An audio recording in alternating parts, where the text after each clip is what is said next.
तो आइए हम लोग आज परमेश्वर के वचन की ओर बढ़ेंगे। और आपके पास अगर बाइबल है तो आप मेरे साथ निकाल सकते हैं भजन संहिता 73 यानी कि सैम्स 73। भजन संहिता 73 इसको आज हम लोग देखने वाले हैं। और वीडियो के डिस्क्रिप्शन में या फिर कमेंट बॉक्स में आपको पूरा वो पॉइंट्स वगैरह भी मिल जाएगा कि क्या क्या चीजें हैं जिसको आज हम लोग कवर करेंगे इस भजन संहिता 73 में। जैसा कि आप लोग जानते हैं या फिर कमेंट में या तो शायद ब्रदर डाइसन ने भी पोस्ट कर दिया होगा या फिर आपको डिस्क्रिप्शन में भी मिल जाएगा। आज का जो शीर्षक है भजन संहिता 73 का, इसका है दुष्टों की समृद्धि और धर्मी जन की पीड़ा ना। तो ये आज हमारा टॉपिक है जिसको हम लोग भजन संहिता 73 के ऊपर बेस करके देखने वाले हैं।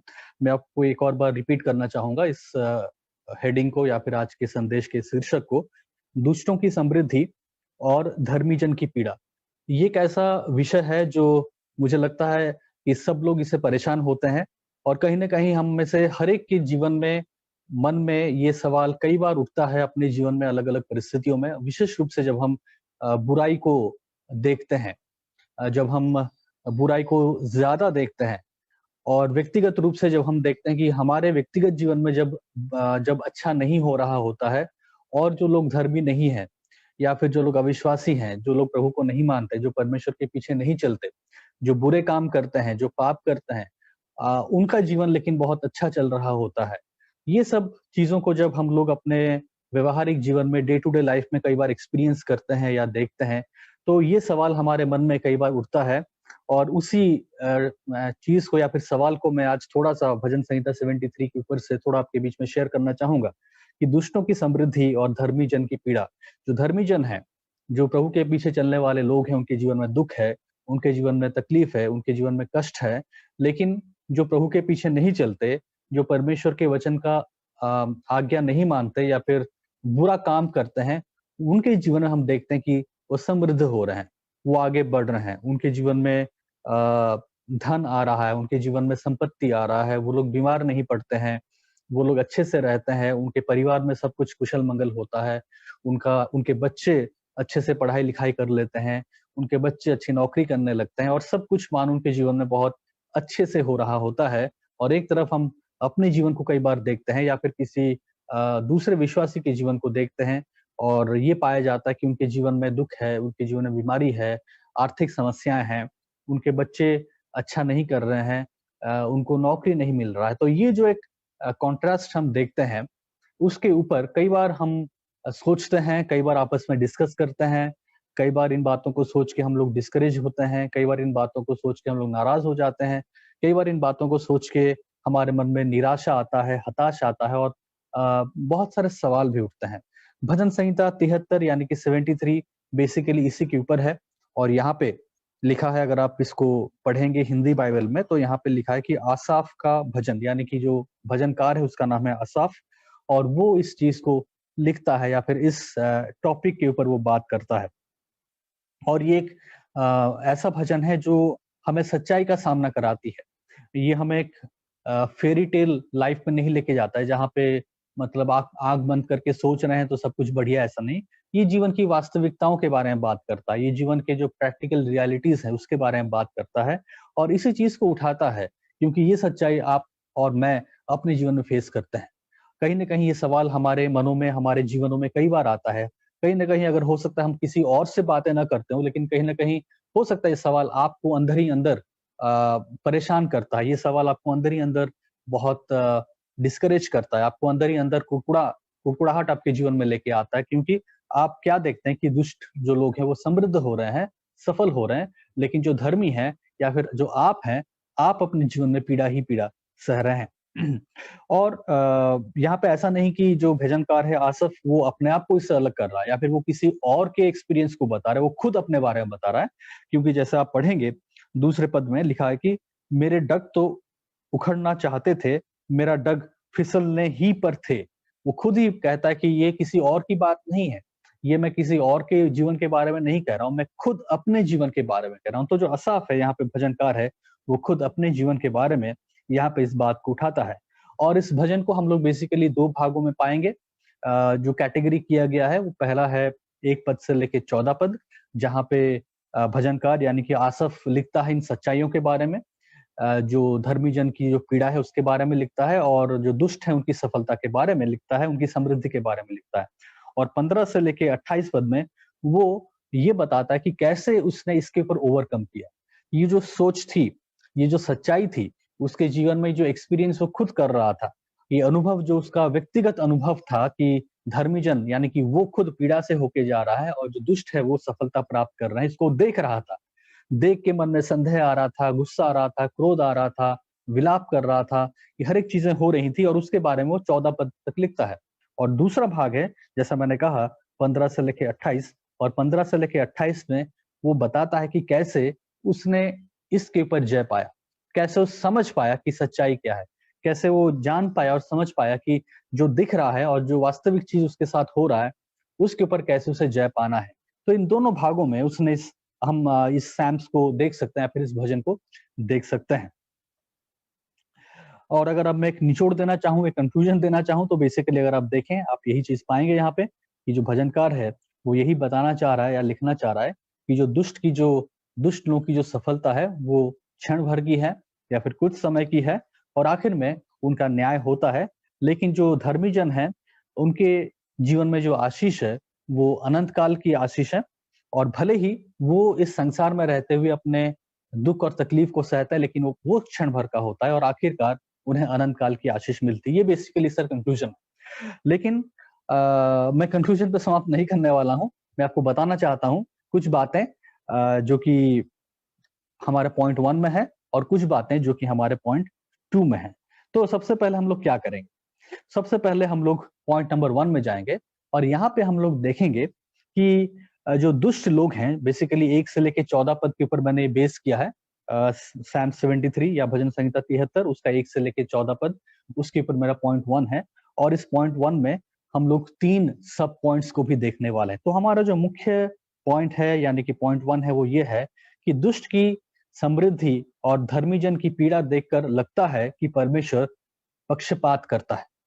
यही 1 से लेके 14 पद में ओवरऑल हम लोग देखते हैं आसफ या फिर असाफ इस बात को कहना चाह रहा है। वो ये कहना चाह रहा है कि अपने व्यक्तिगत जीवन का उदाहरण देके, अपने व्यक्तिगत जीवन का अनुभव के अनुसार वो ये कहना चाह रहा है कि दुष्ट की समृद्धि और धर्मी जन की पीड़ा देखकर लगता है कि परमेश्वर पक्षपात करता है। मुझे मालूम है कि ये स्टेटमेंट में आप सभी लोग हाँ कहेंगे, क्योंकि ये हम में से हर एक को, चाहे आप हो चाहे मैं हूं, कई बार हमें यही लगता है कि दुष्ट की समृद्धि और धर्मी जन की पीड़ा, इसको देखकर लगता है कि क्या सच में परमेश्वर पक्षपात कर रहा है? क्या सच में परमेश्वर न्याय कर रहा है? परमेश्वर शायद पार्शलिटी कर रहे हैं, परमेश्वर मेरी ओर ध्यान नहीं दे रहे हैं, परमेश्वर दुष्टों को जैसा चाहे वैसा करने देने या फिर करने देते हैं। ये एक सच्चाई है जिसका सामना हम सभी लोग करते हैं। अगर आप कहते हैं नहीं नहीं नहीं मुझे ऐसा नहीं लगता, तो ये झूठ है ना? मुझे भी ऐसा कई बार लगता है, और मैं जानता हूं कि आप सबों को ये कई बार लगता होगा कि दुष्ट की समृद्धि और धर्मी जन की पीड़ा को देखकर लगता है कि परमेश्वर पक्षपात करता है। भले ही भजन संहिता 73 का पहला पद ये कहता है कि सचमुच इज़राइल के लिए अर्थात शुद्ध मन वालों के लिए परमेश्वर भला है। भले ही एक अच्छी बात से असफ शुरू करता है, लेकिन जैसे ही आप 2 पद से आगे पढ़ते हैं और 3 पद को पढ़ते हैं, फिर 12 पद तक आप जाते हैं, आप पाते हैं कि असाफ अपने जीवन में इस संघर्ष से होके जा रहा था। उसे लग रहा था कि इस परमेश्वर सच में पक्षपात करता है। क्या वो लिखते हैं 2 पद और 3 पद? वो लिखते हैं कि मेरे डग तो उखड़ना चाहते थे, मेरे डग फिसलने ही पर थे, क्योंकि जब मैं दुष्टों को कुशल देखता था, तब उन घमंडियों के विषय डाहा करता था। वो क्या कह रहे हैं? जब मैं दुष्टों को कुशल होते हुए देखता था, तब उन घमंडियों के विषय में डाहा करता था। तो आखिरकार जब ये आप अगर घर में आराम से पढ़ें, बाद में आज के इस प्रेयर टाइम के बाद आप जब घर में आराम से पढ़ेंगे 1 पद से 14 पद, आप पाएंगे कि आखिरकार 1 से लेके 14 पढ़ते-पढ़ते एक कंक्लूजन में असाफ आता है, जो कि हमारा फर्स्ट पार्ट है। और इस कंक्लूजन में ऐसा मानो लगता है कि आसाफ ये कहना चाह रहा है कि वो जो ये धर्मी जीवन जी रहा था, वो जो प्रभु के पीछे चल रहा था, वो जो परमेश्वर की आज्ञाओं को मान रहा था, ये सब कुछ मानो व्यर्थ है, बेकार में वो कर रहा है। मतलब फालतू में वो इतना प्रभु के पीछे चलने की बात करता है, वो बेकार में इतना परमेश्वर के बारे में बात करता है, बेकार में वो परमेश्वर के भजनों की बात करता है, बेकार में परमेश्वर के नियमों की बात करता है, परमेश्वर के विधियों की बात करता है, परमेश्वर के पीछे चलने की बात करता है। यही कंक्लूजन बेसिकली 14th वर्ष तक आते-आते हमें असाफ के जीवन से लगता है, और न केवल ये असाफ के जीवन से है, लेकिन अगर आप अपने आप को जांचें, अपने जीवन को देखें, ये सच बात है कि कई बार हमें भी ऐसा ही मानो लगता है, कई बार हमें भी ऐसा लगता है, हमारे मन में कई बार ऐसे प्रश्न भी उठते हैं कि क्या सच में परमेश्वर के पीछे चल के मतलब क्या हो रहा है?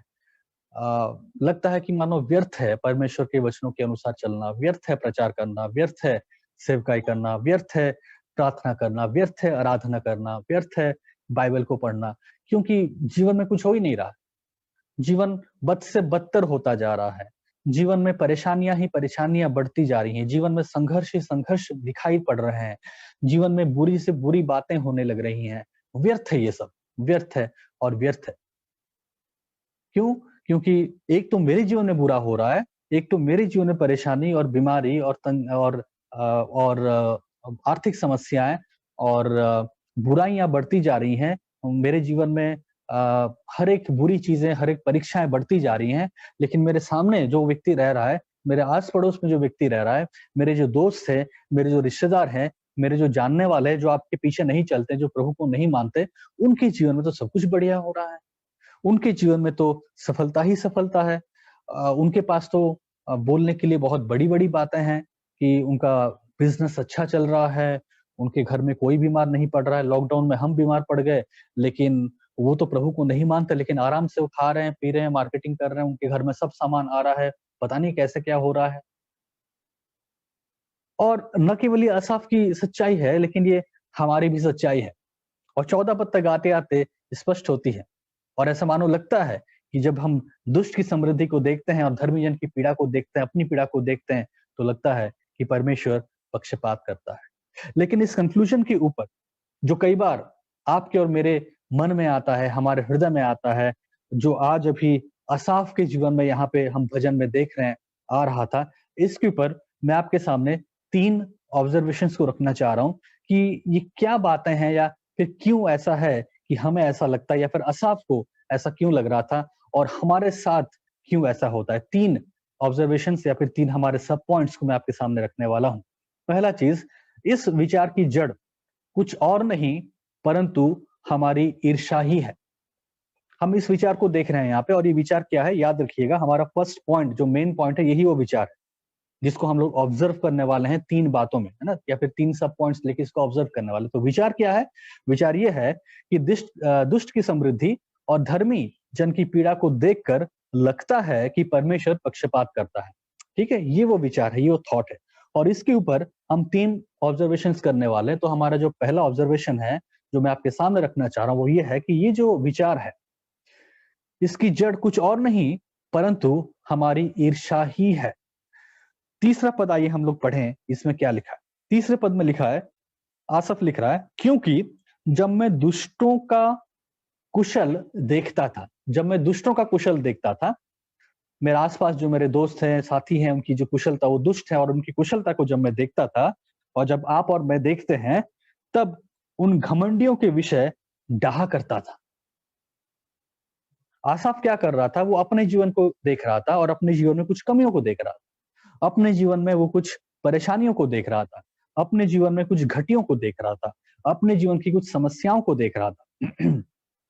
और दूसरी तरफ वो उन लोगों को देख रहा था जो समृद्ध है। उन लोगों को देख रहा था जो बढ़ रहे हैं। उन लोगों को देख रहा था जो अधर्मी हैं और उनके जीवन में अच्छी बातें हो रही हैं। और वो कहता है कि मैं उसको देखने के बाद क्या हुआ मेरे साथ, मैं डाहा करता था, यानी कि ईर्ष्या करता था। मैं अपने आप को देखता था कि मेरे पास ये चीजें नहीं हैं, मैं बुरा, मेरे जीवन में तकलीफ और समस्या है, और मैं उनको देखता था कि उनके जीवन में समृद्धि है, और इसको देख के मेरे अंदर एक भावना उत्पन्न हुई। और भावना क्या भावना थी? वो है डाह की भावना। और डाह की भावना बेसिकली क्या कहती है, या फिर ईर्ष्या क्या कहता है? ईर्ष्या का बेसिक अर्थ क्या है कि उनके पास जो है वो मेरे पास क्यों नहीं है, उनके पास जो है वो मेरे पास क्यों नहीं है। ये है ईर्ष्या। ईर्ष्या ये नहीं कि उनके पास जो है वो मेरे पास नहीं है, ईर्ष्या ये है कि उनके पास जो है वो मेरे पास क्यों नहीं है।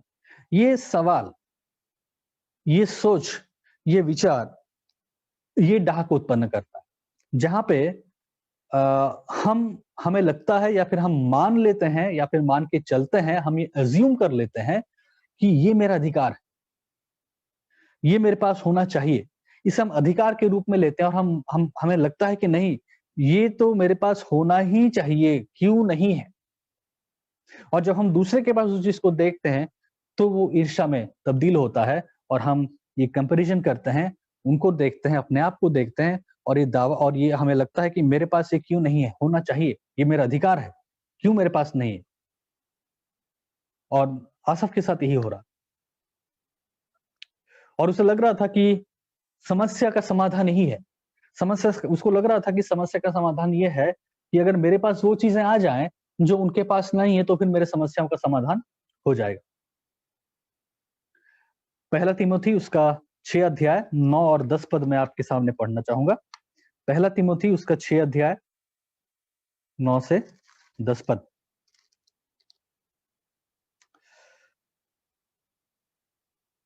पर जो धनी होना चाहते हैं, वो ऐसी परीक्षा और फंदे और बहुत सी व्यर्थ और हानिकारक लालसाओं में फंसते हैं, जो मनुष्य को बिगाड़ देती है और विनाश के समुद्र में डुबा देती है। क्योंकि रुपए का लोभ सब प्रकार की बुराइयों का जड़ है, जिसे प्राप्त करने का प्रयत्न करते हुए बहुतों ने विश्वास से भटक कर अपने आप को नाना प्रकार के दुख से छलनी बना लिया है। ये जो लोभ है धन का या फिर धन से जुड़ी हुई जो चीजें हैं, जिसके अभाव से हमारे जीवन में कुछ चीजें नहीं है जो कि दूसरों के जीवन में है। वो धन का अभाव है जिसके वजह से जो दुष्ट हैं उनको हम देखते हैं कि ये चीज उनके पास है लेकिन मेरे पास नहीं। क्यों? क्योंकि मेरे पास धन का अभाव है। अगर मेरे पास धन होता तो फिर आज मेरे पास वो चीजें होती जो उस व्यक्ति के पास हैं। उस व्यक्ति के पास अपना घर है लेकिन मैं किराए के घर पे रहता हूँ। मेरे पास अगर पैसा होता तो फिर मैं अपने लिए भी घर खरीद लेता। दुष्ट व्यक्ति के पास वो पिछले साल उसके पास एक कार था और वो नॉर्मल ब्रांड का कार था, मारुति था, मारुति 800 था या फिर स्विफ्ट था। लेकिन ये साल आते-आते उसने एक एसयूवी खरीद लिया। लेकिन मैं काफ़ी समय से वही 2006 मॉडल का गाड़ी चला रहा हूँ। अगर मेरे पास पैसा होता, तो मैं भी एक एसयूवी खरीद लेता। धन की कमी है ना मेरे पास, इस वजह से मैं खरीद नहीं पाया। मेरा अधिकार है, मुझे चाहिए, क्यों नहीं मेरे पास क्यों नहीं? तो मैं देखता हूँ उसको और ईर्ष्या करता हूँ। ऐसी बहुत सारी चीज़ें प्रैक्टिकली आप सोच सकते हैं, जो कई बार हमारे मन में ईर्ष्या पैदा करती है जब हम दूसरों को देखते हैं कि वो बढ़ रहे हैं, इसलिए बढ़ रहे हैं क्योंकि उनके पास धन और संपत्ति का ताकत है, उनके पास धन से वो लोग मजबूत हैं, आर्थिक रूप से वो लोग मजबूत हैं और इसीलिए वो उन हर एक चीज़ों का मज़ा ले पा रहे हैं जीवन में जो संसार उन्हें देता है। चाहे वो धन के द्वारा गाड़ी खरीदना, धन के द्वारा अच्छे कपड़े खरीदना, धन के द्वारा एक अच्छा घर खरीदना, धन के द्वारा अच्छे कपड़े पहनना, धन के द्वारा अच्छा खाना-पीना, घूमना-फिरना, धन की वजह से तो हो पाता है। अचानक से तो आप कहीं पे चले नहीं जाते ना। अचानक से तो आप घर में बैठे हैं जाके कोई बड़े से रेस्टोरेंट में तो ताज होटल में जाके बैठ नहीं जाता है ना। धन पैसा चाहिए। आपकी जेब में, आपके वॉलेट में, आप कार्ड में, आपके पास आपके खाते में पैसा चाहिए। पैसा होगा तो आप ये चीज़ों का फ़ायदा और मज़ा उठा सकते हैं। लेकिन क्योंकि पैसा नहीं है तो फिर हम ये कर नहीं सकते हैं। हमारे पास नहीं तो हमें जब हम उनको देखते हैं, तो कई बार धन की कमी के कारण हम पाते हैं कि हम उन चीज़ों का फ़ायदा या फिर मज़ा नहीं उठा पाते जो दुष्ट आदमी उठा पा रहा है और हमें लगता है ये हमारा हक है। और तिमोथी हमें कहता है कि हमें बचना चाहिए इस प्रकार के लोभ से क्योंकि धन का लोभ हमें विनाश की ओर लेके जाता है और असाफ को लग रहा था कि अगर ये चीज़ ठीक हो जाए, तो फिर मेरी समस्या ठीक हो जाएगी। अगर दुष्ट व्यक्ति जो फ़ायदा उठा रहा है, जो दुष्ट व्यक्ति है उसके जीवन में जो समृद्धि है, अगर मैं भी वैसा समृद्ध हो जाऊँ, जो दुष्ट व्यक्ति समृद्धि प्राप्त कर रहा है, दुष्ट व्यक्ति जो धन से भरा पड़ा है, जिसके पास धन आ रहा है और धन की वजह से वो बहुत कुछ कर पा रहा है, अगर मैं भी वो कर लेता, मेरे पास भी धन आता और उस धन के द्वारा मैं उन हर एक बातों को पा सकता जो कि वो दुष्ट व्यक्ति पा रहा है, तो फिर मेरी समस्याओं का समाधान हो जाता। और इसी सोच से आप और मैं कई बार गुजरते हैं। हमें लगता है कि धन के होने के द्वारा ये समस्याएँ ठीक हो जाएँगी। धन के होने के द्वारा हम वो चीज़ें प्राप्त कर लेंगे जो दुष्ट के पास है, हम भी समृद्ध हो जाएँगे और हिसाब बराबर हो जाएगा। चौथे पद में देखिए वो क्या कहता है, चौथे पद में कहता है क्योंकि उनकी मृत्यु में वेदनाएँ नहीं होती, परंतु उनका बल अटूट रहता है। कहता है कि उनकी मृत्यु में वेदना नहीं होती है, लेकिन उनका बल अटूट रहता है। इसके अलग-अलग इंटरप्रिटेशन है, लेकिन मैं इनका इंटरप्रिटेशन या फिर इनके सैम्स का मैं पढ़ रहा था जो इसी भजन के ऊपर जो चार्ल्स स्पर्जन ने लिखा है और वहाँ पे वो इसको जब एक्सप्लेन करते हैं, वो कहते हैं कि इसका अर्थ बेसिकली आसफ ये समझाना चाह रहा था, वे कह रहा था या फिर उसका जो स्ट्रगल था आसफ का वो ये था कि वो ये देख रहा था कि जो धर्मी जन है वो बहुत उनका जो उनकी जो मृत्यु है वो बहुत आप कह सकते हैं पीसफुली हो रहा है ना? बिना किसी आप कह सकते हैं अशांति का वो लोग मर रहे हैं, बहुत शांत पूर्वक उनकी मृत्यु हो रही है। ना? अक्सर हम देखते हैं कि जब लोग मरते हैं कई बार उनके जीवन में बहुत सारे आप कह सकते हैं कि अफ़सोस रहते हैं कि अच्छा मैं मरने से पहले ही काम कर नहीं पाया या फिर मरने से पहले मैं ये चीज़ को पूरा नहीं कर पाया। तो कई बार लोग अफ़सोस सहित मरते हैं क्योंकि जीवन काल में वो जो करना चाहते थे, चाहे अपने लिए, चाहे अपने परिवार के लिए, अपने बच्चों के लिए या व्यक्तिगत कुछ भी चीज़, वो पूरा नहीं कर पाया। तो उन्हें अफ़सोस होता है कि अरे! मैं मरने पे हूँ या फिर ऐसा हो रहा है और वो बड़े अफ़सोस के साथ मरते हैं कि अ, वो चीज़ें पूरी नहीं हो पाई जो पूरी करनी चाहते थे या पूरा करना चाहते थे, चाहे अपने जीवन के लिए, चाहे परिवार के लिए, अपने बच्चों के लिए, जो भी है। और या संसार में मज़ा जो भी है, घूमना-फिरना चाहते थे, खरीदना चाहते थे, वो हो नहीं पाया, तो उनकी कुछ इच्छाएँ अधूरी रह गईं। तो अधूरी इच्छाओं के साथ वो लोग मरे। हाँ, तो कह सकते हैं अधूरी इच्छाओं के साथ वो लोग मर जाते हैं। लेकिन कई बार ऐसे लोग होते हैं, जो आसफ के साथ समस्या था, वो देख रहा था कि जो अधर्मी हैं, जो दुष्ट हैं, वो जब मर रहे हैं तो बिना कोई अफ़सोस का मतलब उनकी हर एक इच्छाएँ वो लोग पूरी कर चुके हैं, जीवन का पूरा मज़ा ले चुके हैं। हर एक चीज़ जो धन और संपत्ति के द्वारा इस संसार में मज़ा उठाया जाना चाहिए, वो हर एक चीज़ को करने के बाद अब बिना अफ़सोस के बहुत आराम से वो लोग मर रहे हैं। है ना? और क्योंकि इनके साथ ऐसा हुआ है, तो उन्हें न्याय का भी डर नहीं लगता। क्योंकि जब वो मरने पे हैं या फिर मर रहे हैं, उनकी हर एक इच्छाएँ पूरी हो चुकी हैं, जीवन के हर एक मज़े को वो लोग उठा चुके हैं, वो अपने बच्चों के लिए, अपने परिवार के लिए सब कुछ कर चुके हैं। अब जीवन में ऐसी कोई चीज़ रही नहीं, जो वो नहीं कर पाएँ। अब बहुत ही इसी वजह से पीसफुली वो लोग मर रहे हैं और इसी वजह से उन्हें परमेश्वर के न्याय के बारे में कुछ नहीं लगता है, कि अरे! मैंने ऐसा कर दिया, मैंने वैसा कर दिया तो अब क्या होगा? कुछ नहीं। ना परमेश्वर के न्याय का डर, ना ही जीवन में कोई अफ़सोस। तो जब ऐसे लोग की मृत्यु को आसफ देख रहा है, वो कहता है क्योंकि उनकी मृत्यु में वेदनाएँ नहीं होती हैं, मतलब कोई अफ़सोस ही नहीं है, कोई दुःख, कोई तकलीफ ही नहीं है, कुछ कुछ अधूरापन उनके जीवन में नहीं लगा। सब कुछ जीवन में करके वो लोग मर रहे हैं और इस वजह से शांतिपूर्वक मर रहे हैं और उन्हें परमेश्वर के न्याय का भी नहीं डर लग रहा है क्योंकि उन्हें लग रहा है कि भई जीवन भर जब सब कुछ मेरे साथ भला हुआ, तो फिर न्याय क्या चीज़ का? अगर मैं गलत होता तो हो सकता है ये चीज़ें नहीं होती लेकिन क्योंकि मैं सही था, क्योंकि इन लोगों को ऐसा लग रहा है क्योंकि मैं सही था, सब कुछ मेरे साथ अच्छा हुआ, सब कुछ भला और मैं बहुत ही आराम से मरने पे हूँ। तो इन लोगों के जीवन में ना तो कोई अफ़सोस है, इनके जीवन में ना कोई चीज़ें, इच्छाएँ अधूरी रह गई हैं और ना ही उनके जीवन में परमेश्वर का कोई भय है विशेष रूप से परमेश्वर के न्याय को लेके। और इसको देख के आसफ कहता है कि उनका बल अटूट है, वो मृत्यु में उनकी कोई वेदना नहीं। जो चार्ल्स स्पर्जन जब लिखते हैं इसको एक्सप्लेनेशन देते हैं तो आसफ के बारे में यही कहते हैं कि आसफ को ये चीज़ लग रहा था। 6 पद में हम लोग क्या पढ़ते हैं? आसफ कहता है कि इस कारण अहंकार उनके गले का हार बना है, उनका ओढ़ना उपद्रव है। अहंकार उनके गले का हार बना है, उनका ओढ़ना उपद्रव है। उनकी आँखें 7वें पद में उनकी आँखें चर्बी से झलकती है, उनके मन की भावनाएँ अ, उमड़ती हैं। कहने का अर्थ यह है कि ये लोग इस प्रकार से अपने धन में, संपत्ति में, ताकत में चूर हैं कि उन्हें किसी बात की परवाह ही नहीं। उनके जीवन में किसी प्रकार का अफसोस ही नहीं, किसी प्रकार से उन्हें लगता ही नहीं है कि कुछ वो लोग गलत किए हैं, वो बुरे हैं, उन्होंने पाप किया, ऐसा कोई भी बोध उनके अंदर आ ही नहीं रहा है, क्योंकि वो इतनी सफलता से, इतने भलाई से, इतनी अच्छी चीजों से घिरे हुए हैं, अपने जीवन को इन हर एक चीजों में इतना देख चुके हैं।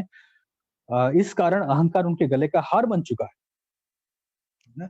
उनके गले का हार अहंकार बन चुका है, उनका ओढ़ना उपद्रव बन चुका है, उनकी आंखें चर्बी से झलकती हैं, उनके मन की भावनाएं उमड़ती हैं। वे ठट्टा मारते हैं और दुष्टता से अंधेरे की बात बोलते हैं, वे डींग मारते हैं। कोई भी चीज नहीं है जो उन्हें रोक पा रहा है।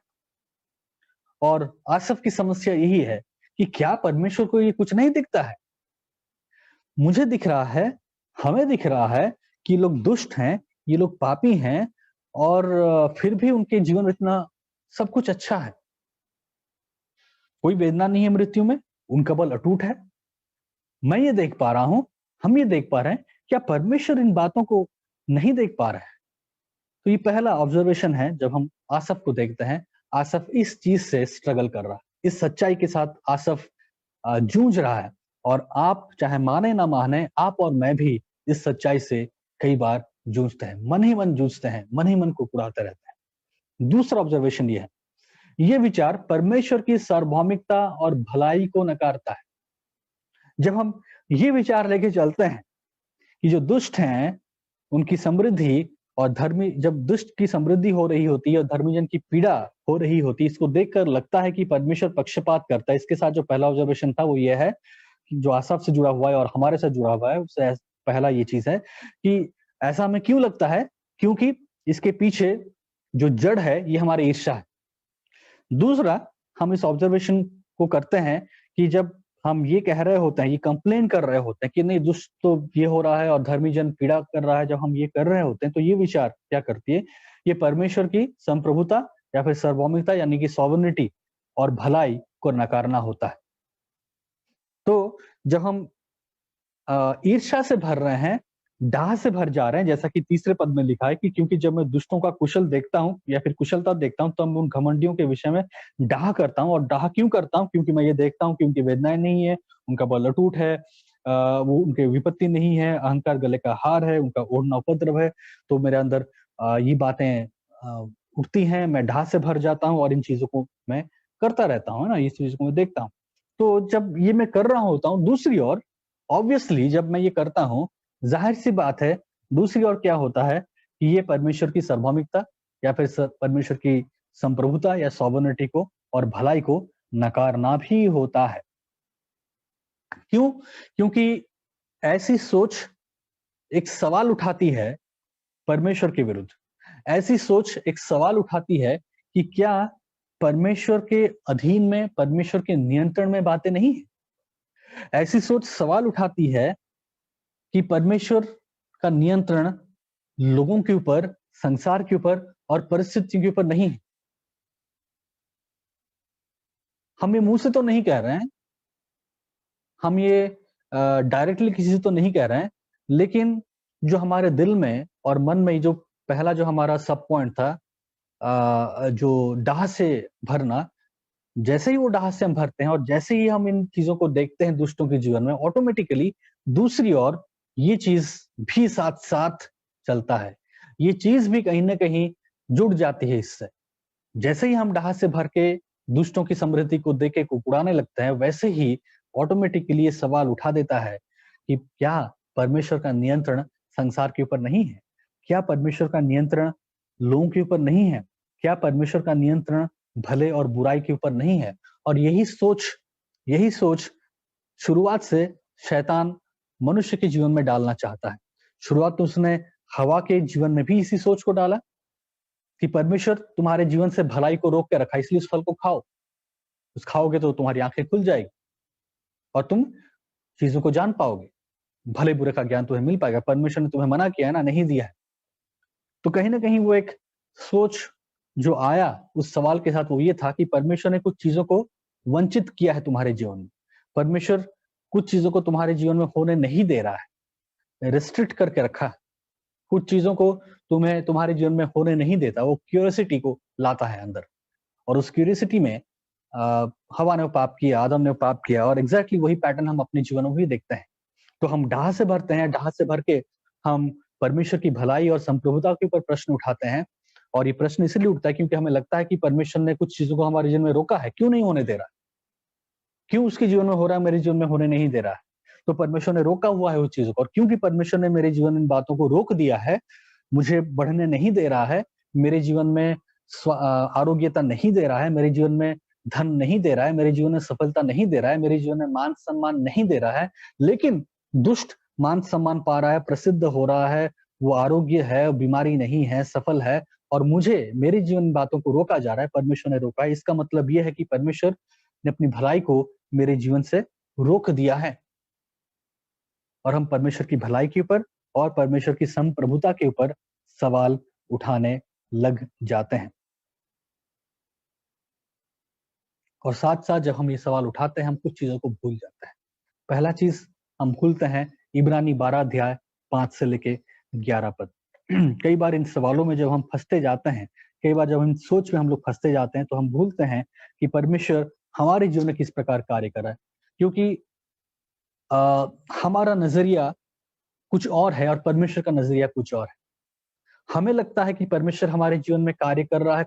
कब कार्य कर रहा है? लोग जो आमतौर पे लोग सोचते हैं और उनका कहना होता है प्रभु मेरे जीवन में कार्य कर रहा है, उसका डेफिनेशन क्या है? आपका काम सफल हो रहा है, आप जहाँ पे जो भी कर रहे हैं सब बढ़िया हो रहा है, पैसा आ रहा है, समृद्धि आ रही है, सफलता आ रही है, बीमारी नहीं है, समस्या नहीं है, तकलीफ नहीं है, दुख नहीं है। अगर ऐसा है तो फिर परमेश्वर मेरे जीवन में काम कर रहा है। तो हमने जो अपना एक डेफिनेशन बना दिया है और परमेश्वर हमारे जीवन में काम कर रहा है, उसका जो डेफिनेशन हमने तय कर दिया है वो ये है, और हम इससे बाहर निकल नहीं पाते। हमारे लिए यही पत्थर पे लकीर बन गई है कि परमेश्वर मेरे जीवन में काम कर रहा है। उसका प्रमाण क्या है?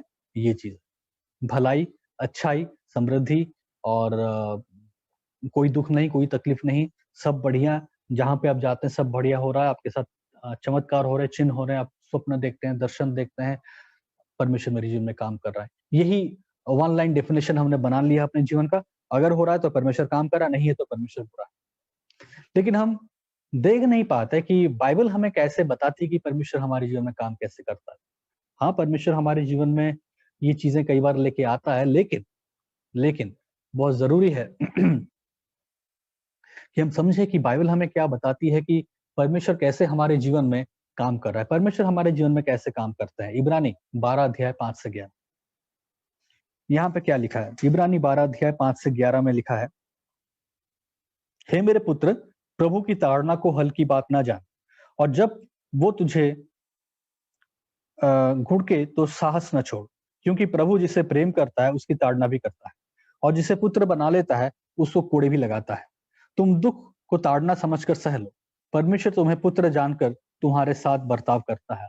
वो कौन सा पुत्र है जिसकी ताड़ना पिता नहीं करता? यदि वो ताड़ना जिसके भागी सब होते हैं तुम्हारी नहीं हुई, तो तुम पुत्र नहीं पर व्यभिचार के संतान ठहरे।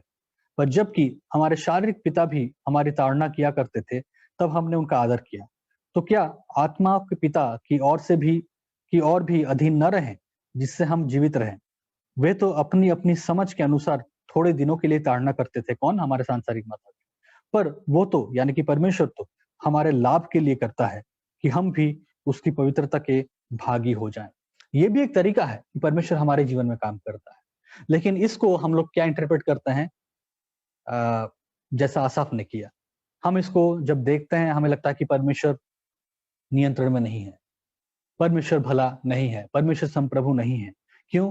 क्योंकि जड़ में जो चीज बैठ गई है वो है ईर्ष्या। हम लोग अपने आप को देखते हैं और हमें लगता है कि भलाई, ये तो भलाई नहीं है, ये तो अच्छा चीज नहीं है, उसके जीवन में ये सब चीजें हो रही हैं, वो तो अच्छा है। यानी कि परमेश्वर पक्षपात कर रहा है, और वो डाह हमारे जीवन में आ ही जाता है कि होना चाहिए मेरे साथ, क्यों नहीं हो रहा है, उसके साथ क्यों हो रहा है।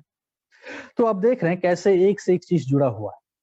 तो ये था हमारा दूसरा ऑब्जर्वेशन। अच्छा, अगर हम देखें आप उत्पत्ति 50 और उसका 20 पद, हम लोग यूसुफ के जीवन को देखते हैं। यूसुफ ने कैसे इन बातों को देखा, जब यूसुफ के जीवन में बुरी बातें हुई, यूसुफ के जीवन में जब कठिनाई आई, यूसुफ के जीवन में जब उसके साथ अन्याय हुआ, यूसुफ के साथ जब अन्याय हुआ, उसने जो चीज किया नहीं था उसके लिए उसको जेल डाला गया, इतना बड़ा इल्जाम लगा दिया गया उसके ऊपर, व्यभिचार से भाग रहा था, उल्टा उसको फंसा दिया गया व्यभिचार में। सोचिए कितनी बेइज्जती, कितना अपमान, है ना। हमें तो छोटी छोटी बातों में अपमान लगता है। किसी ने कुछ कह दिया हम मुंह बना लेते हैं, किसी ने थोड़ा कुछ बोल दिया हमारा मुंह सूज जाता है, फूल जाता है, हम 4-5 दिन तक खाना नहीं खाते हैं, जब तक वो हमें आके सॉरी ना बोले, हमको माफी ना मांगे। हमारे अंदर पूरा पता नहीं क्या क्या अंदर होने लगता है। यूसुफ तो जो चीज नहीं किया था व्यभिचार में फंसा दिया उसको, उल्टा भाग रहा था वो व्यभिचार से ना। उसने कहा कि मैं कैसे कर सकता हूँ, लेकिन उसको सोचिए फंसा दिया व्यभिचार में, जबकि इतनी अच्छी टेस्टिमनी बना लिया था उसने वहां पे पोतीफर के घराने में, सब कुछ इंचार्ज उसे दे दिया गया था। सोचिए एक एक इतना बड़ा एक सम्मान का पात्र बन चुका था उस घर में, जहाँ पे उसे इतना बड़ा एक पोजीशन दिया गया था कि उसे घर में पूरा एकदम इंचार्ज टाइप का रखा गया था, और एक झटके में एक दिन सब कुछ उससे हटा दिया गया, सब कुछ चला गया, और उस पर इल्जाम लगा दिया गया कि ये व्यभिचार कर रहा था। सोचिए, लेकिन फिर भी ये हर एक चीजें जब हुई, क्या कहता है यूसुफ? उत्पत्ति उसका 50 अध्याय और उसका 20 पद। इन पदों को मेमोरी वर्स के रूप में याद कर सकते हैं, सिर्फ भजन संहिता 23 को याद मत कर दीजिए, है ना। यहोवा मेरा चरवाहा है, वो मुझे हरी हरी चराई में लेके जाता है। ये सब मेमोरी वर्स अच्छा है, कीजिए, मना नहीं कर रहा, लेकिन इन सब को भी, इनको भी सब मेमोरी वर्स बनाइए। उत्पत्ति 50 का 20, यद्यपि तुम लोगों ने मेरे लिए बुराई का विचार किया था, परंतु परमेश्वर ने उसी बात में भलाई का विचार किया, जिससे वो ऐसा करे जैसा आज के दिन प्रकट है कि बहुत से लोगों के प्राण बचे हैं। यूसुफ का ये कहना था, इन हर एक बुराइयों को सहने के बाद, ये तो सिर्फ एक बुराई है, अपने माँ बाप से अलग कर दिया गया उसे ना, भाइयों ने बेच दिया। सोचिए कितनी पीड़ा के साथ, दिल में क्या दुख लेके वो लगभग 13 साल इस सब से होके जाता रहा, है ना? और वो कहता है कि ये इसलिए हुआ ताकि बहुत सारे लोगों के प्राण बच सके। पौलुस हमें क्या कहते हैं? रोमियो उसका 8 अध्याय 28 से लेके आगे, रोमियो उसका 8 अध्याय और 28 से आगे प्रेरित पौलुस हमें कुछ कहते हैं। इस पैसेज को भी हम लोग थोड़ा देख लें। 28 के आगे कहते हैं, हम जानते हैं कि जो लोग परमेश्वर से प्रेम रखते हैं उनके लिए सब बातें मिलकर भलाई को उत्पन्न करती है, अर्थात उन्हीं के लिए जो उसके इच्छा के अनुसार बुलाए हुए हैं। क्योंकि जिन्हें उसने पहले से जान लिया है उन्हें पहले से ठहराया भी है, और जिसके पुत्र के स्वरूप में हो, ताकि वो बहुत भाइयों में पहलौठा ठहरे। फिर जिन्हें उसने पहले से ठहराया उन्हें बुलाया भी, और जिन्हें बुलाया उन्हें धर्मी भी ठहराया है, और जिन्हें धर्मी ठहराया उन्हें महिमा भी दी है। अतः हम इन बातों के विषय में क्या कहें? यदि परमेश्वर हमारी ओर है तो हमारा विरोधी कौन हो सकता है ना। ये कष्ट और पीड़ा और दुख और तकलीफ से जुड़ी हुई बातों से जुड़ा हुआ है, ताकि हम इनके बीच में होते हुए अपने मसीह जीवन की चाल को पूरा कर सके ना। ये किसी रेस में आप जब जीत जाएं उसके लिए नहीं कहना है ना। कई बार लोग कोई कंपटीशन में जीत जाते हैं, फिर वो कहते हैं कि अगर परमेश्वर हमारी ओर है तो हमारा विरोधी कौन हो सकता है। ऑफिस में है आप, एग्जाम्पल अगर मार्केटिंग टीम में है या फिर ऐसे कोई चीज में है, और आपने सबसे ज्यादा टारगेट अचीव कर लिया, और फिर आपको अवार्ड मिल गया, तो फिर रिपोर्ट करना कि अगर परमेश्वर जिसके साथ है तो हमारा विरोधी कौन है, ये उसके लिए नहीं है ना। स्कूल कंपटीशन, कॉलेज कंपटीशन में आप फर्स्ट आ गए, या फिर कोई एग्जाम आपने दिया और वहां पे टॉपर बन गए, फिर लोग स्टेटस में डालते हैं ना कई बार कि अगर परमेश्वर हमारी ओर है तो फिर हमारा विरोधी कौन हो सकता है। ये वचन उससे जुड़ा नहीं है। इस वजह से बेमतलब का कहीं से भी कुछ भी उठा के कोट हमें नहीं करना चाहिए। उसी को एक कहावत बोलते हैं, इसकी टोपी उसके सर, कहीं पे भी कुछ भी लेके फिट कर दिया, ऐसा नहीं करना चाहिए। तो यदि परमेश्वर हमारी ओर है तो हमारा विरोधी कौन है? जिसने अपने निज पुत्र को भी न रख छोड़ा, परंतु उसे हम सब के लिए दे दिया, वो उसके साथ हमें और सब कुछ क्यों ना देगा। और भी एक है ना फिलिपियंस में से, परमेश्वर की सामर्थ्य में हर एक चीज कर सकता हूँ ना, वो भी लोग कई बार कोट करते हैं अपने स्टेटस वगैरह, डीपी वगैरह में डालते रहते हैं।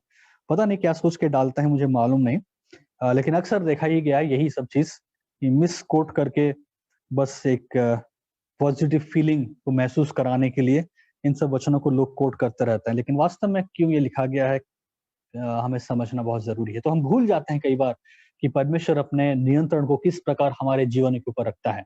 परमेश्वर की भलाई, परमेश्वर का नियंत्रण, परमेश्वर की संप्रभुता किस हिसाब से हमारे जीवनों में और पूरे संसार में लोगों के जीवन में ऊपर है। प्रभु की संप्रभुता, प्रभु का नियंत्रण केवल इस बात पे सीमित नहीं है कि आपके जीवन में भला कर रहा है तो ही वो कंट्रोल में है। अगर आपके जीवन में अच्छा नहीं हो रहा है, दूसरे वाले अब जो बुरा है उसके साथ अच्छा हो रहा है, इसका मतलब परमेश्वर भला नहीं है, उसके अंदर में कोई कंट्रोल नहीं है। नहीं, ऐसा नहीं। परमेश्वर का कंट्रोल, परमेश्वर का नियंत्रण, परमेश्वर की संप्रभुता, परमेश्वर की सार्वभौमिकता, इन हर एक बातों से जुड़ी हुई है।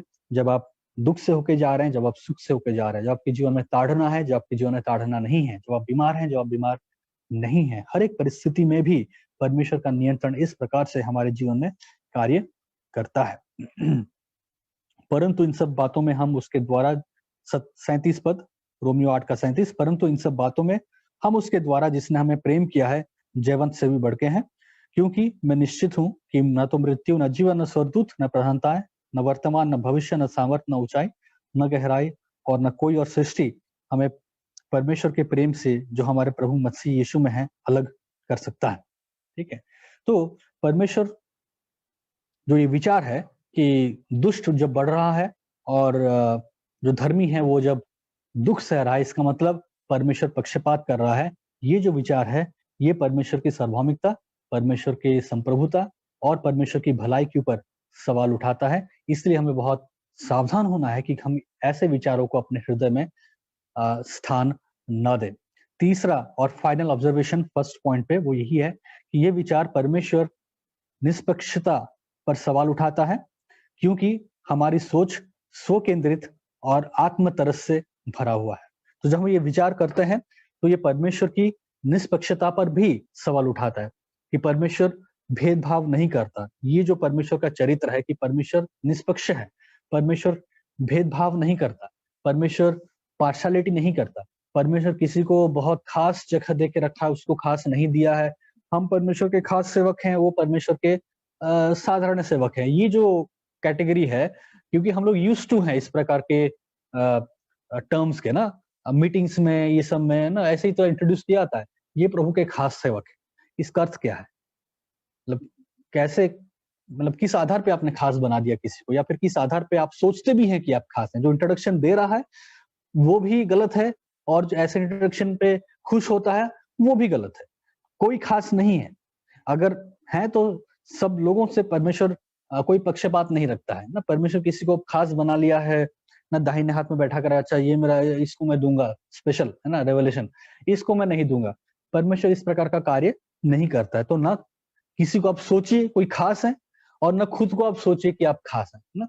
तो जबरदस्ती एक ना अपना खुद का एक टाइप का इमेज बनाने की कोशिश हम ना करें तो ही अच्छा है।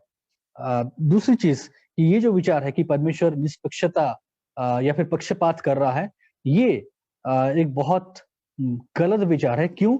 क्योंकि परमेश्वर की पक्षपात या फिर निष्पक्षता पर सवाल उठाता है ना। परमेश्वर का जो इम्पार्शियल नेचर है वो पक्षपात नहीं करता, इसके ऊपर ये सवाल खड़ा कर देता है। जैसे ही आप सोचने लगते हैं कि अरे पार्शियलिटी हो रहा है, अरे परमेश्वर पक्षपात कर रहा है, उसके साथ अच्छा कर रहा है, मेरे साथ बुरा कर रहा है, तो ये क्या कर रहा है? परमेश्वर के उस चरित्र के ऊपर सवाल उठाता है, जो चरित्र ये बताता है, या फिर परमेश्वर का वो गुण जो बाइबल हमें बताती है कि परमेश्वर निष्पक्ष है, पक्षपात नहीं करता। इसके ऊपर हम सवाल उठाते हैं, क्योंकि हमारी सोच स्व केंद्रित और आत्म तरस से भरा हुआ है। हम लोगों के साथ जो एक बड़ी समस्या वो ये है कि हम सबसे ज्यादा अपने ऊपर तरस खाने लगता है ना, बेचारा बेचारा महसूस करना।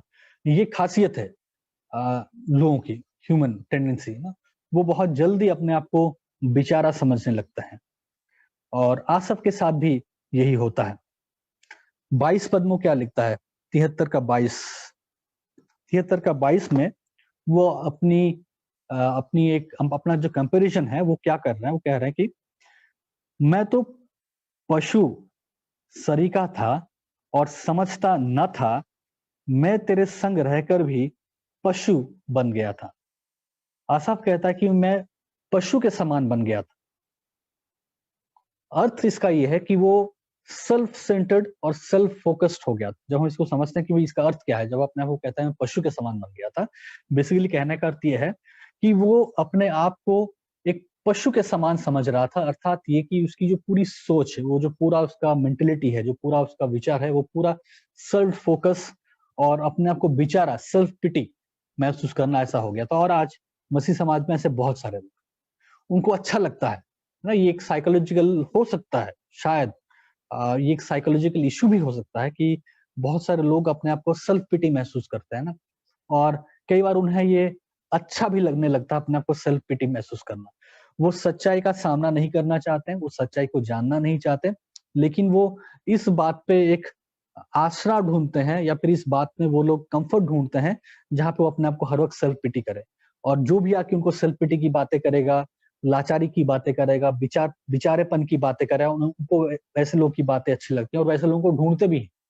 जो लोग सेल्फ पिटी की बात करें, बेचारेपन की बात करें, हाय रे ऐसा हो गया, क्या हो गया, छाती पीटना, सर पीटना, है ना, और विलाप करना, खुद भी वही करेंगे और वैसे लोग भी चाहते हैं आसपास जहाँ पे सब लोग मिलके वही करते रहे। तो कई बार जब हम इस प्रकार की चीजों में फंसते जाते हैं, इस प्रकार की चीजों में हम लोग धीरे-धीरे फिसलते जाते हैं, तो भी हम लोग क्या करने लगते हैं, अपने आप को इतना सेल्फ पिटी करने लगते हैं, अपने आप पे इतना सोचने लगते हैं कि हम भूल जाते हैं कि परमेश्वर निष्पक्ष है, परमेश्वर पक्षपात नहीं करता। आसफ के साथ यही 3 चीजें हुई और हमारे साथ भी यही 3 चीजें हो सकती है। मैं एक बार रिपीट कर दूंगा कि दुष्टों की समृद्धि और धर्मी जन की पीड़ा देखकर लगता है कि परमेश्वर पक्षपात करता है। इसमें मैंने आपके सामने 3 ऑब्जर्वेशंस रखे। पहला ऑब्जर्वेशन ये था कि विचार की जड़ यह है कि हम खुद ईर्ष्या और स्वार्थ से और डाह से भरे हुए हैं, क्योंकि हम दूसरों को देखते हैं, लालसा करते हैं, धन का लोभी बन जाते हैं और इस ईर्ष्या के जाल में हम लोग फंस जाते हैं। दूसरा ऑब्जर्वेशन ये था कि ऐसी विचार करना कि परमेश्वर पक्षपात करता है, ये परमेश्वर की सार्वभौमिकता, परमेश्वर की भलाई और परमेश्वर के संप्रभुता के ऊपर सवाल उठाना है, क्योंकि हम लोग परमेश्वर की भलाई को लेके अपना आइडियोलॉजी बना चुके हैं, जहाँ पे हमें लगता है कि मेरे जीवन में परमेश्वर का भला होने का अर्थ ये है कि मेरे जीवन में भला, और अगर मेरे जीवन में भला नहीं हो रहा है तो परमेश्वर भला नहीं है। लेकिन हमने देखा कि किस प्रकार हमारे जीवन में ताड़ना, किस प्रकार हमारे जीवन में परीक्षाएं इसलिए आती हैं क्योंकि परमेश्वर हमें दृढ़ करना चाहता है, मजबूत करना चाहता है। यूसुफ के जीवन में आया, पौलुस खुद लिखते हैं इसके बारे में, और हम लोग देखते हैं कि इब्रानी की पुस्तक में कैसे एक ताड़ना को परमेश्वर कहता है कि हमारे जीवन में आना जरूरी है अगर हम उसके लेपालक संतान हैं। अगर ऐसा नहीं है तो फिर कहता है कि तुम व्यभिचार के संतान हो। और आखिर में हम देखते हैं कि सेल्फ पिटी और सेल्फ फोकस करना। तो आसफ अपने आप को पशु के समान हो गया था, सेल्फ पिटी और सेल्फ फोकस करने लगा था। कई बार हम भी वही करने लगते हैं और इस वजह से हम लोग ऐसी चीजें करते हैं। सेकंड पॉइंट, इससे हम कैसे बाहर निकले, इस विषय पर परमेश्वर के अनंत काल रूपी दृष्टिकोण को जानना हमें इस संघर्ष से बाहर निकाल सकता है। तो जो संघर्ष है, इससे बाहर निकलने का तरीका क्या है? यह संघर्ष रियल है, सच में है, हमारे साथ होता है, आपके साथ होता है, मेरे साथ होता है। लेकिन क्या हम इसमें पड़े रहेंगे या इससे निकलने की कोशिश करें? अगर आप निकलने की कोशिश करना चाहते हैं, निकलना चाहते हैं, तो कैसे निकलेंगे? 15 से लेकर 28 पद में आसफ इसके बारे में बात करता है। इस विषय पर, या फिर ये जो परमेश्वर पक्षपाती है, परमेश्वर अन्यायी है, भला नहीं है, ये जो विचार है, दुष्टों की भलाई को देख के और अपने जीवन की पीड़ा को देख के इस प्रकार की सोच में आ जाना, इससे निकलने के लिए कैसे हम निकल सकते हैं? इस विषय पर परमेश्वर के अनंत काल रूपी दृष्टिकोण को जानना हमें इस संघर्ष से बाहर निकाल सकता है। यशा 55 और उसका 8 पद में यशा कहता है कि मेरे विचार तुम्हारे विचार नहीं है और मेरे मार्ग तुम्हारे मार्ग नहीं। तो मैं सबसे पहले समझना है कि परमेश्वर का जो चरित्र है वो ये है कि हम कभी भी संपूर्ण रूप से परमेश्वर के मार्गों को, परमेश्वर के कार्य को समझ नहीं सकते। भले हम कितना दावा करें और भले हम कितना क्लोज आए, लेकिन हम कभी भी कह नहीं सकते कि नहीं मैं 100% समझ गया हूँ कि परमेश्वर क्या कर रहा है, मैं 100% समझ चुका हूँ कि परमेश्वर क्या कर रहा है। तो परमेश्वर कहता है मेरी सोच, मेरे विचार तुम्हारे विचार से कहीं अधिक है। कहीं ऊंचे हैं और मेरे मार्ग तुम्हारे मार्ग से अलग हैं। और केवल एक ही तरीका है इसको समझने का, वो है परमेश्वर की पवित्र आत्मा की अगुवाई में ही हम इन बातों को समझ सकते हैं। परमेश्वर की पवित्र आत्मा की समझ के द्वारा ही हम इन बातों को जान सकते हैं। हम अपनी बुद्धि और अपने ज्ञान से समझ नहीं सकते हैं, जैसा कि पहला कुरिन्थियों 2 अध्याय 6 से लेकर 13 पद में पौलुस कहते हैं कि जो आत्मिक व्यक्ति है वो आत्मा की बातों को समझेगा और जो शारीरिक व्यक्ति है वो इन बातों को नहीं समझ पाएगा। तो अगर हम डाह और ईर्ष्या में पड़े हुए हैं, अगर हम सेल्फ पिटी में पड़े हुए हैं, और अगर हम सांसारिक रूप से भलाई को देखते हैं कि नहीं मेरे जीवन में भलाई मतलब परमेश्वर भला, मेरे जीवन में भलाई नहीं मतलब परमेश्वर बुरा, अगर हम अपने आप को इस दृष्टिकोण में ला चुके हैं, तो फिर हमारे लिए परमेश्वर के मार्गों को, परमेश्वर के सोच को समझ पाना दिक्कत है। तो हमें क्या करना होगा, हमें इस सोच से बाहर निकलना होगा और परमेश्वर के दृष्टिकोण को जानना होगा, क्योंकि परमेश्वर की सोच हमारी सोच से कहीं अधिक है, परमेश्वर के मार्ग हमारे मार्ग से कहीं अधिक उच्च अलग है। 4 ऑब्जर्वेशन है यहाँ पे। पहला चीज है, एक विश्वासी होने की जिम्मेदारी को हमें पूरा करना चाहिए। जब हम ऐसी चीजों से होके जाते हैं, हमें भूलना चाहिए कि सबसे पहले आप एक विश्वासी, है ना? तो इन विपरीत परिस्थितियों का आना इस सच्चाई को नहीं बदल देता है कि आप विश्वासी नहीं है। अगर आप प्रभु के सच में आपने उद्धार पाया है, सच में आपने मन फिराया है, सच में आपने नया जन्म पाया है, तो चाहे दुख, चाहे तकलीफ, चाहे बीमारी, चाहे आर्थिक समस्या, विश्वासी है, ये सच्चाई है। और इस सच्चाई की जिम्मेदारी को आपको पूरा करना है। एक विश्वासी होने की जिम्मेदारी को हमें पूरा करना चाहिए। अगर आसफ 73 अध्याय, भजन संहिता 73 और उसके 14 पद में इस भजन को खत्म कर देता, तो फिर हो सकता है कि तो फिर वो अपनी जिम्मेदारी को पूरा नहीं करता। लेकिन आसफ क्या करता है, इस स्ट्रगल को कहता तो है कि हाँ उसके साथ ऐसा हुआ, उसकी ये सोच थी, उसकी समस्या थी, उसका ये संघर्ष था, लेकिन 15 पद से आगे वो अपने विश्वास की जिम्मेदारी को पूरा करता है, क्योंकि अब वो यहाँ पे कहता है कि उसे करना क्या चाहिए था। वो जाके परमेश्वर के लोगों के सामने बातों को रखता है। वो परमेश्वर के विरुद्ध बातें करता तो है, परमेश्वर के सामने अपनी समस्याओं को उजागर तो करता है, परमेश्वर के सामने अपनी सोच को रखता तो है। 1 से लेके 14 पद कठिन शब्द कहता है, कुड़कुड़ा के बात करता है, जो भी आप कह लीजिए, सेल्फ पिटी कह लीजिए, जो भी चीज है वो करता तो है, कहता तो है, ऐसा है वैसा सब कुछ कहता है, लेकिन वो वहां पे खत्म नहीं कर लेता।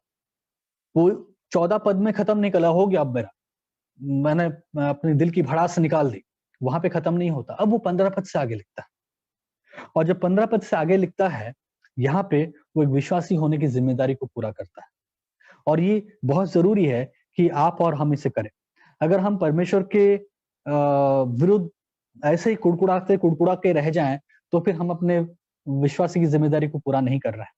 और ये एक गलत एग्जाम्पल भी लोगों के सामने रखता है, क्योंकि आप खुद अपने जीवन में केवल कुड़कुड़ाते रहते हैं, केवल परमेश्वर के बारे में बुरा चीज करते रहते हैं। लेकिन वो क्या करता है, अब वो अपने सेल्फ सेंटर्ड फोकस से बाहर निकलता है और आगे चल के वो कहता है, विश्वासियों के सामने बातों को रखता है कि अब वो क्या सीख रहा है, उसने क्या सीखा, उसने ये तो कहा, उसने ये बातें तो कही, लेकिन इससे उसने क्या सीखा, उसको वो 14 से लेके 28 पद में, 15 से लेके 28 पद में वो प्रस्तुत करता है। और ये जिम्मेदारी का सामना आपको और मुझे भी करना चाहिए। हमें हमें बैठ के नहीं रह जाना चाहिए कुड़कुड़ा के, हमें आगे बढ़ना है, चुनौतियों का सामना करना है और विश्वासियों के सामने इस बात को कहना है कि सच में सच्चाई क्या है।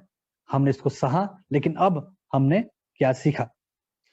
दूसरी चीज, कुछ करने से पहले बाइबल रूपी दृष्टिकोण से उस परिस्थिति को समझे।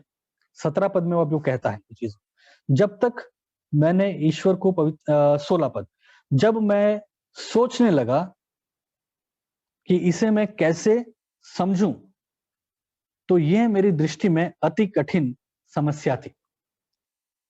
ये मेरा दूसरा ऑब्जर्वेशन है।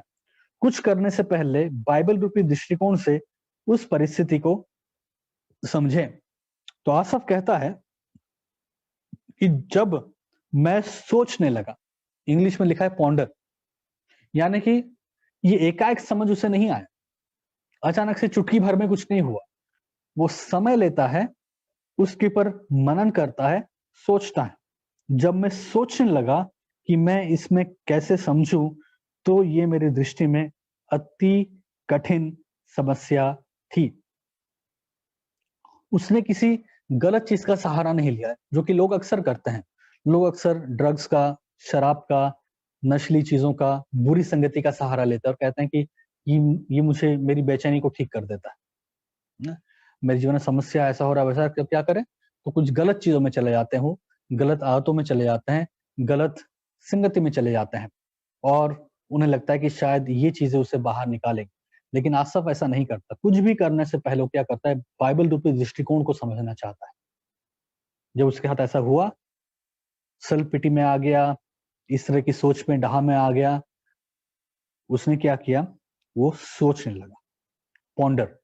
पॉन्डर का मतलब 5 या 2 मिनट का सोचना नहीं है। ध्यान पूर्वक हर एक बातों को आगे पीछे ऊपर नीचे चारों ओर से सोचना, पॉन्डर करना, ध्यान करना, मनन करना। और ये कठिन है, इसलिए लिखता है जब मैं सोचने लगा कि मैं इसे कैसे समझूं, तो मेरी दृष्टि में अति कठिन समस्या थी, बहुत कठिन समस्या थी। लेकिन उसने सोचा, पॉन्डर किया।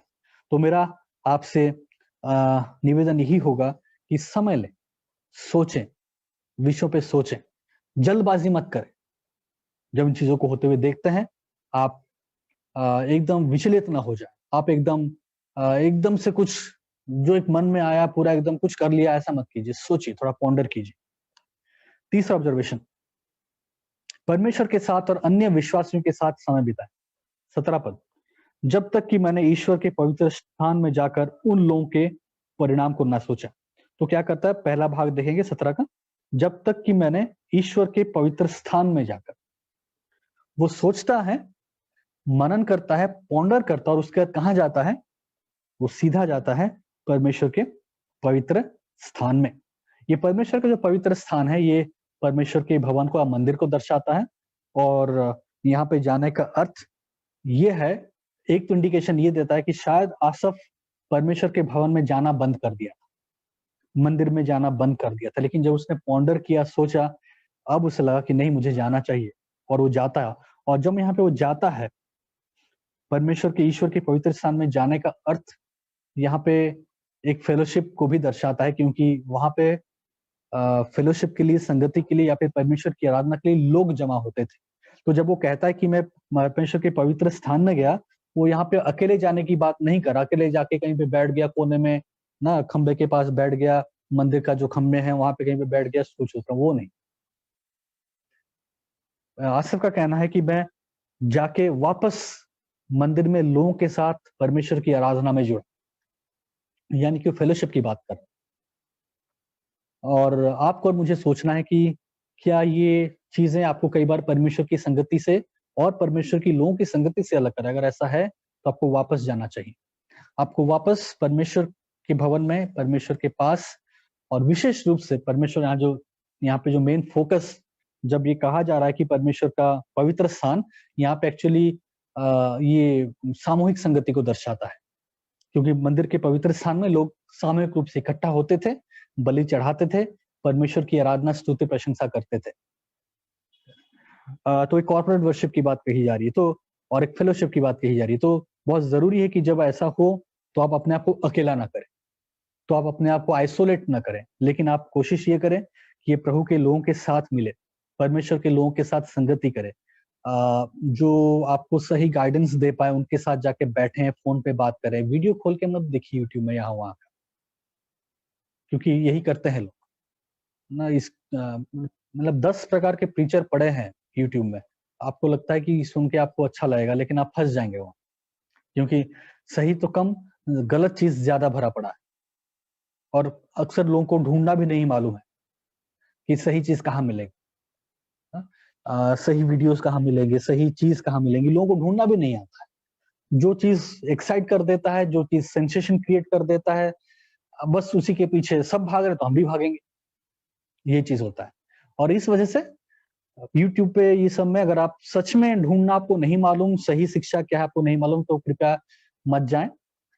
अपने कलीसिया के लोगों के संगति करें, जो लोग आपको, आपके लिए प्रार्थना कर पाए, आपके लिए आपको सही से समझा पाए, आप वहां पे जाएं और उनके साथ संगति करें, ये ज्यादा बेटर है। तो समय निकालें, लोगों के साथ जाके संगति करें। और आखिर में, मृत्यु और न्याय के बारे में परमेश्वर के अनंत काल रूपी दृष्टिकोण को समझें। 18 से लेके 20 पद, जब वहां पे गया तो 17 पद का आखिरी समय लिखा है, उन लोगों के परिणाम को ना सोचा, जब तक कि मैंने ईश्वर के पवित्र स्थान में जाकर उन लोगों के परिणाम को ना सोचा। अब 18 पद में लिखता है, निश्चय तो उन्हें फिसलने वाले स्थानों में रखता है और गिराकर सत्यानाश कर देता है। आहा, वो क्षण भर में कैसे उजड़ गए हैं, वे मिट गए, वे घबराते घबराते नष्ट हो गए। जैसे जागने हारा स्वप्न को तुच्छ जानता है, वैसे ही हे प्रभु, जब तू उठेगा तब उनको छाया सा समझकर तुच्छ जानेगा। तो ये बहुत जरूरी है कि हम लोग परमेश्वर के अनंत काल रूपी दृष्टिकोण को या फिर दृष्टिकोण से इन बातों को समझना चाहिए। किस प्रकार परमेश्वर का जो अनंत काल का दृष्टिकोण है, कैसे वो क्षण भर में अपने काम को करता है, कैसे वो इनको बढ़ने तो देता है लेकिन उनका नाश भी करता है, कैसे क्षण भर में वो उन्हें उजाड़ सकता है, कैसे उन्हें मिटा सकता है और कैसे उन्हें वो नष्ट कर सकता है। परमेश्वर के इस अनंत रूपी दृष्टिकोण को भी आपको समझना चाहिए और सेल्फ पिटी में केवल उनके जीवन में जो अच्छा चीज हो रहा है उसको देख के कुड़कुड़ाते हुए नहीं रहना चाहिए। और 25 और 26 पद में कितनी सुंदर बात वो कहता है। इन सब चीजों को कहने के बाद वो कहता है, स्वर्ग में मेरा और कौन है, तेरे संग रहते हुए मैं पृथ्वी पर और कुछ नहीं चाहता। मेरे हृदय और मन तो हार गए हैं, परंतु परमेश्वर सर्वदा के लिए मेरा भाग और मेरे हृदय की चट्टान बना है। मेरा हृदय और मन दोनों तो हार गए हैं, ये सच्चाई है, हार गए हैं। दुष्टों की भलाई को देख के, दुष्टों के जीवन में समृद्धि को देख के मेरा मन और मेरा हृदय हार गए हैं, परंतु परमेश्वर सर्वदा के लिए मेरा भाग और मेरे हृदय का चट्टान बना हुआ है। स्वर्ग में मेरा और कौन है, तेरे संग रहते हुए मैं पृथ्वी पर और कुछ नहीं चाहता। फाइनली वो अपना कंक्लूजन जब लाता है, इतनी सुंदर बातों को कह के लाता है। और जब इन बातों को हम लोग देखते हैं, दो सवाल के साथ मैं आपको या फिर इस संदेश को समाप्त करूंगा। ये दो सवाल मेरे नहीं है, लेकिन ये दो सवाल एक बहुत पुराने प्रीचर हैं जिनका नाम है जोनाथन एडवर्ड्स। उन्होंने इसके ऊपर शायद एक किताब लिखा या फिर एक आर्टिकल प्रीच भी किया है। हाँ, एक प्रीच किया है और उसके ऊपर एक किताब भी लिखा गया है। और जोनाथन एडवर्ड्स वहां पे बहुत सारे सवालों को पूछते हैं, लेकिन उसमें से दो मुख्य सवाल है, अगर हम सबको जोड़ें, दो मुख्य सवाल उठते हैं और जोनाथन एडवर्ड्स इसी सवाल को पूछते हैं। पहला सवाल ये है कि क्या वो मुख्य बात है जो आपके अंदर स्वर्ग की लालसा को पैदा करता है, यानी कि स्वर्ग जाने के लिए जो आपके अंदर इच्छा है, हमारे अंदर आपके अंदर जो इच्छा है स्वर्ग जाने का, उसका मुख्य कारण क्या है? क्यों हम स्वर्ग में सच में जाना चाहते हैं? क्या कारण है स्वर्ग जाने का? वो बोला, इसको सोचिए, है ना। what is it which chiefly makes you desire to go to heaven when you die? तो जब आप मरेंगे, मरने के पश्चात स्वर्ग जाने की जो इच्छा हमारे अंदर है, उसके पीछे सच में मुख्य कारण क्या है? दूसरा सवाल उनका ये था कि मान के चले कि संसार में आपको हर एक सुविधा, हर एक भलाई, हर एक चीज मिलेगा अनंत काल तक। मान के चलिए यहाँ पे एक अनंत काल है जहां पे आप सदा काल तक सुख भोगेंगे, है ना, और जो भी सांसारिक संपन्नता है अनंत काल तक आप इसको यहाँ पे एंजॉय करते हैं।